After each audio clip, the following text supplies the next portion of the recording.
Betul ke you ada cakap ni? Apa? Kita tidak menjual beg kuning, kita menjual kecantikan Bella. You cuak. Apa?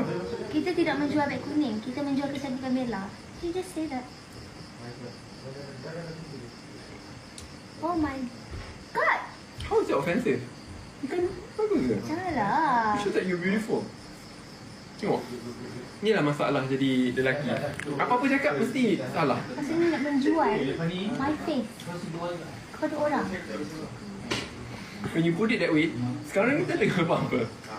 Jual diri kita. Tak apalah, saya diam je. You nak singgah? Sebab you mesti nak bawa kan? Ada. Jangan, tak payah. Jangan angkat dah. Tak payah, kat tu bawa, tak payah.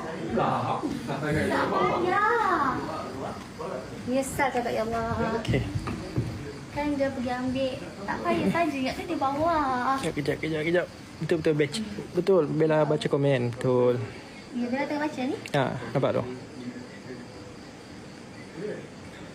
Tapi ada komen yang tak boleh baca lah.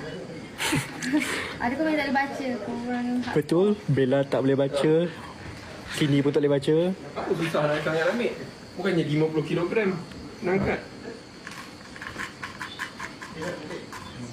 Satu je, nak ke? Oh, Komen apa tu? Bahaya lah. maksudnya apa? Saya tengah baca komen korang.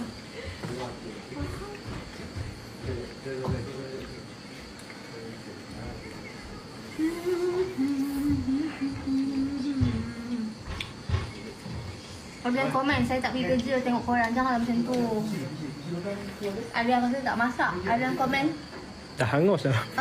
Tak ada komen macam ni. Mak saya pergi minta ambil spek. Tanyalah nak buat apa sebab tak bilang dengan saya Sadiq. Lepas tu anak dia cakap, makan sardin lah kita. So mak dia tak masak. Dia kena belanja. Kena belanja dia makan ni.